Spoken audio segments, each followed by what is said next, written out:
Welcome to the studio at That Nerd Show. I am Marcus Blake, and joined with us again is director Andy Palmer and writer Todd Friedman. And we're going to be talking about the film that is coming to the Dallas International Film Festival on opening night, Last Shot. So we're going to get this in before it premieres or get a chance to talk about it. So thank you, gentlemen, for doing an interview with us. Thank Uh, you, Marcus. so I want to dive in and Todd, since you're here, you get my first question. I loved the movie. Thank you. I'm a big fan of basketball movies. Um, how did you come up with this story? Sure. The story is a little semi-autobiographical. I like to say that I was Michael Rappaport, right? I was the drunk dad in the stands yelling at my son, who's now a high school basketball player, the refs, the other coaches, the other parents, making a fool out of myself. I'm 4 years sober now, so it's a little, I guess, of a cathartic story. But really, that was the impetus to really writing this movie. And what's cool about it is that my younger son, Dylan, plays the lead in the film, who his older brother is based off. So it's a full circle moment for the Friedman Oh, family for sure. awesome, awesome. You always write what you know. Yeah.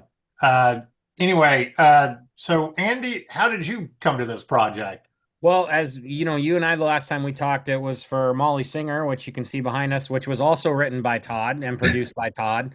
So I am lucky enough to be in Hemlock Circle's universe, either directing or editing projects quite often. And this is a script that came. We talked about it after Molly Singer, the other producer, Warner Davis, had. I think he'd been pressuring you to write a new script, Todd, since because we did Collection and then you did Molly Singer and stuff like that. And so this was sort of the product that came out, and it was certainly, these guys took a huge chance on me because it's not something that I know. I came from horror and then I did comedy, and now I'm like, Right. sure, let's throw in a family drama. Why not? For a good measure. And But I'm certainly glad that they did, because absolutely been the most enjoyable experience I've ever gotten to direct, for sure. Well, that's the great thing about filmmaker friends is you always kind of know what each other's working on, and then you get that call. By the way, are you busy at this time of the year? Because Yeah, we're yeah, yeah. so. Yep. But speaking of which, if you say you're not used to kind of doing sports movies or basketball movies, that's a very different approach. Did you take inspiration from other great films about kind of how to do it? Or Yeah, I mean, I'm a huge sports movie fan. So, I mean, definitely spanning genres. I think Bull Durham is probably one of my top five favorite movies of best all baseball time. movie? It's the truest baseball movie. Yeah, I mean, it's amazing. I'm a huge Tin Cup fan. I'm a huge Major League fan. Remember the title, you name it. I We, love I Durham. was just talking about Tin Cup the other day because 96 is the year I graduated high school. So it was one of Yep, the last movies I saw before going to college. yep. And I've got a relative or a couple of relatives who were extras in the movie. Oh, So, really? That's yeah. amazing. That's incredible. I'm a huge Ron Shelton fan. And especially those two movies are pretty incredible. So yeah, and I grew up in a small town where basketball was very, like, we were a basketball school. We were very good when I was young, and so my family and I went to all the games, and so I grew up around it. I was not particularly good, but I loved it, and my coach took pity on me when I got cut my senior year.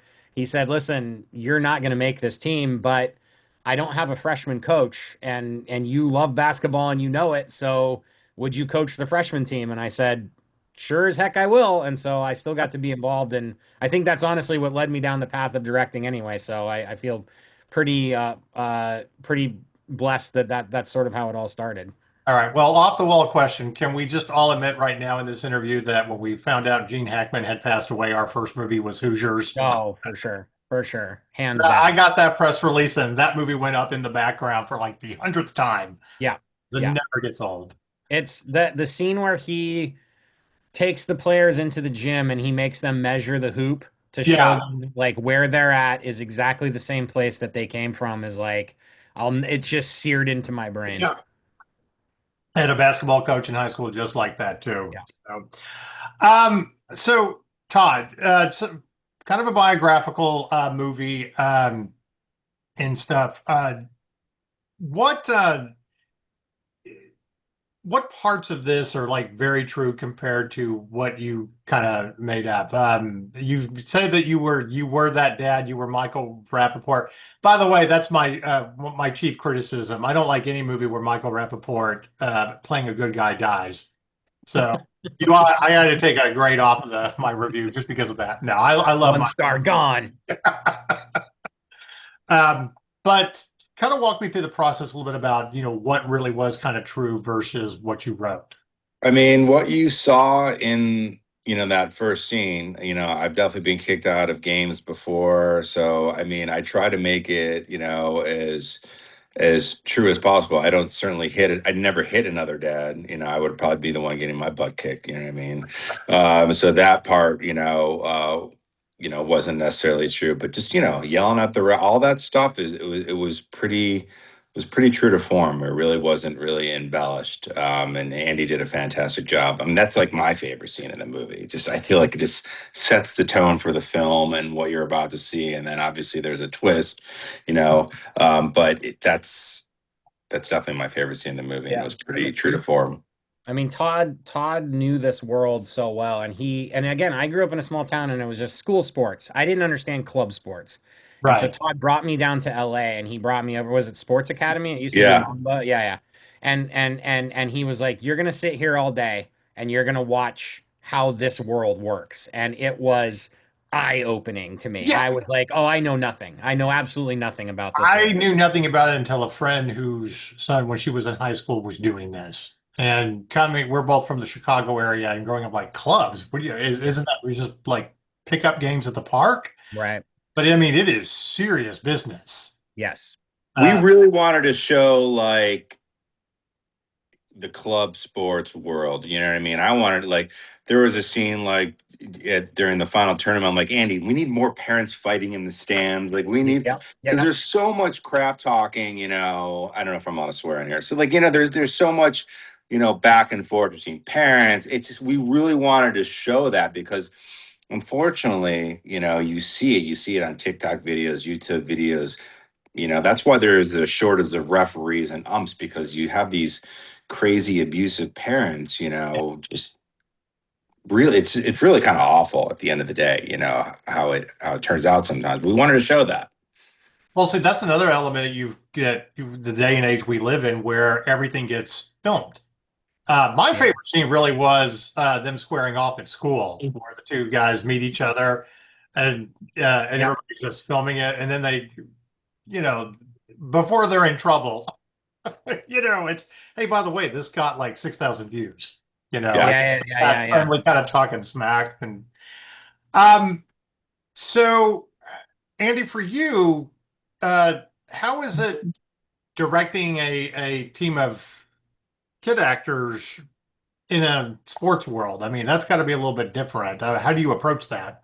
It's crazy, and I talk about this all the time. The level of talent that these kids have, Dylan, AJ, Dominic, Caroline, all these kids, it's like for me from a directing perspective, it's almost completely the same as working with adult actors because they're so seasoned. All these kids have been on they've been in tons of stuff, and it's like it was not difficult to get them to get to places. They made amazing decisions. Like you saw Dylan throughout the film start to make choices as an actor that like there's a scene where he's with his friend in the hospital and he goes, "Love you, bro." That is not in the script. He just did that. And the freaking script supervisor Kimberly and I are like hugging each other next to the monitor because it was such this like genuine moment. So that was the easy part. Now, the difficult part is a bunch The of best. 11, 12, 13-year-olds in a freaking gym with basketballs because the temptation to just shoot, shoot, shoot and do the, and like, Yeah. so that became wrangling cats a little bit, is like not having, like getting them back focused on like, hey, we have to go to work, you guys. You can't just be sitting around shooting baskets while I'm trying to do things. That was probably the hardest part. But we had an amazing first AD, Eric Williamson, who, commanded the room, and he made sure those kids were on point. Well, part of casting, and I do want to get to Jamie because, having grown up watching Jamie on screen, and I loved her and Molly Singer. Uh, I her some of her scenes. I swear to God, I'm hearing my mother. Mm, That part in her career, she's the fierce mother now. You yeah. know. But Baron Davis, I had forgotten that he was an actor. That he had been in stuff. How did he come to the role? Because that's just got to be natural for him. Yeah. Yeah. I mean, hilarious and Joyride, Yeah. such a funny movie. And I feel like everybody in the film had some sort of connection to get the script to Baron Davis, whether it was from Jamie or Kelly, and I knew somebody. And then we got the script to Baron and he loved it. And he had to spend a lot of time on set. And he was on set for like the full Yeah. 3 weeks for this. So he put a lot of time and commitment into this. And he really came in and did a fantastic job. And he's been great about promoting it. And he really loves the film. And we were really lucky to have him. Well, I mean, I was getting Coach Carter vibes from him. And you're right. He's funny and joyride and all that. But coming from being a professional basketball player, um, again, it's more kind of natural with him. But there's some moments in there, and I love the quotes. I love that having to remember quotes. That's real life. So my high school coach, we had a big board. That was something that I like added, because every afternoon you had to read the big board, you had to remember the quote, and if you didn't have, he would ask somebody inevitably during a practice, what's the quote of the day? And if you didn't know it, you ran suicides. So that was literally lifted from my life right there. Well, I mean, it's a mental game, you Yeah. know. And I've got a girlfriend of mine who's coaching a club league with her middle school daughter, which is a whole nother can of worms. And I'm secretly trying to coach and explain things to her. But that was the biggest thing, is like, this is a mental game, Yeah. trying to get everybody to work together and remember, don't just lob the ball across, find the nearest person. Yeah. Anyway, Yeah, um, it's a lot of it is like, what we wanted to show in that contrast to Caden's life is that he he had, he was sort of like pressed by his father to be the star, to be the, right. think about yourself, you're shooting, you're doing these things. And then he gets thrust into this team where he's now part of a family, he's part of a union, and you are responsible for each other. I mean, there's a scene where one of the kids gets in trouble and he doesn't have to run, his teammates have to Yeah. run for him, which is the ultimate punishment. That's worse. That's worse than if you had to run yourself, because now your actions have now led That, your teammates to being punished. that's And one that's what step below having to eat the jelly, the jelly donut, 100%. full metal Yes. jacket. Yeah. Yes, yeah, exactly. So, that's the kind of stuff that like you build as a team, Yeah. and it shapes you as a person for sure. Right. The scene in the tournament, and for those watching the interview, a little bit of spoiler if you haven't seen the movie yet. But the other team, where they clearly look like they're not the right age, they're big and kind of cheating and all that. Is that based off real life, or is that just something you kind of threw in there, Todd? No, that is unfortunately based on real life. What Right. you're seeing right now in club sports is you have holdbacks, double holdbacks, triple holdbacks. You've got, eighth graders playing in 12U teams, because all everyone cares right now, unfortunately, is about winning. They don't really care about the process or the development. And that's what's really, sad about what's going on in club sports right now. So you see that, and that is, you see these, that was like an Instagram team that you saw. And like Andy, when I took Andy to sports Yeah, camp, like, Andy, there's going to be like four of those teams yeah. where they're all wearing like ninja masks and they're all doing these things. And it's more about, that's the TikTok, that's a Literally, TikTok this team basketball came team. out. they're getting film. They have like, not only do they have like cell phone cameras, they have like cinema cameras, and they're shooting these guys, and they're pretending to get in a fight with the other team at the beginning, and it generates clicks. And this mom, my eyes must have been this big, and this mom just tapped me on the shoulder, and she goes, "Oh yeah, that's a YouTube team. We get those a lot." And I'm like, "What world am I living in right now? This is crazy." Now, that's the difference between, like in my world, influencers versus critics and people who know about film. Like I talked to an influencer who's getting more stuff than me, being a professional critic, and they didn't know what cinematography was. But Yeah, because yeah, they have the numbers on Instagram, and I'm just like, I'm done. right, I'm turning into my father. I'm done with this world. right, dude, for sure. It's tough, We're man. there, man. We're Yeah. there. All right. This movie in some ways feels like it's a pilot for a series. Like I feel like there was so much story that didn't make it in the final edit. And it's not a criticism. I feel like there's so much more you can tell with this story. Is it a one-off movie, or do you feel like there could be sequels, or it can turn into a series? And I'm gonna go, and Todd, being the writer, I'm gonna go with you on that. I didn't write it that way, but if you're buying, I'm selling. Well, that's always been kind of some of my chief criticism is, can you tell this entire story in 2 hours and it works? Like the pacing is great. Is it Raiders of the Lost Ark, which is a nearly just perfect movie? Hmm. Or do you need more time to really flesh out the story? And would a series would be great or would be better?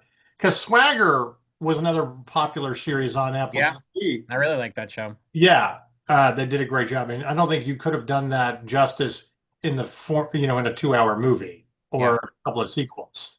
So that's why I asked if that was kind of the intention or I think the closure you kind of get with Caden and Lexi is fit for the movie, in terms of the basketball and maybe what happens with the team. That could be more series appropriate for sure. But at the end of the day, this is really like a movie about, a mother and her son, coming to grips with really being in that relationship for the first time. yeah. And I agree. I mean, there's a very definite endpoint to it. I like stuff where there's more story to tell, and I want that story. Yeah. So, Yeah. but getting back to Jamie, was she the first choice to play mom? Yeah. Yeah. I mean, it was like Todd and Warner called me and they were like, "What do you think about Jamie?" And I was like, "She'd be perfect. She would be perfect for this movie." Having worked with her on Molly Singer, and so I emailed Jamie, said, "Hey, I got this project that Todd and Warner are producing.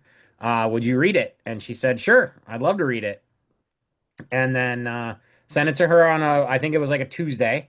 And on a Wednesday morning, I got up and I had an email from Jamie. And I don't know if we can cuss on this, but I'm gonna cuss Oh yeah. anyway because it's a direct quote.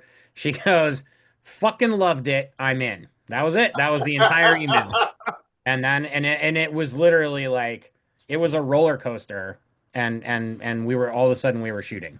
I So think yeah, that's the best quote for like any actor that they want to be part of a project. yeah, So Yeah, and that's Jamie right there. I mean, she was in Molly Singer, and she kind of like I met her probably for like 5 minutes on that film. Like she flew in, she flew out, and she was a force. And yeah, then so I really got to know her in this film. And there's a couple moments in Molly Singer where she has a couple tender type of moments, with her older son. But the way she brought it to this project was just next level. She crushed it. right. I agree. Now, this film, is it making its actual premiere at the Dallas Film Festival, or has it been shown before?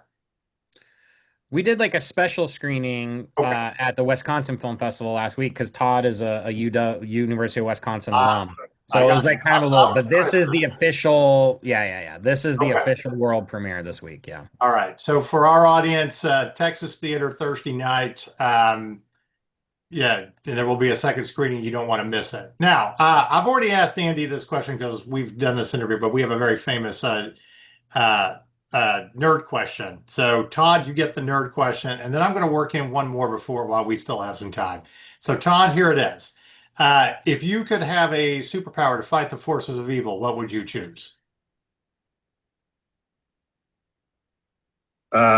Invisibility. I mean, I'm sure that's like what 30% of your answers. We get a lot of that. We do. So, Yeah, I like invisibility. all right. Well, I got about 2 minutes left before since we're all basketball fans, I am just curious. What is the greatest NBA team of all time? And I'm going to go with you first. I mean, I think that 97. Oh, sorry, Todd's first. Oh, no, go ahead. I mean, Okay. it doesn't matter. I think that 97, 98 Bulls team, like that the year that they played the Jazz in the final. I mean, to me that was the most exciting finals of all time.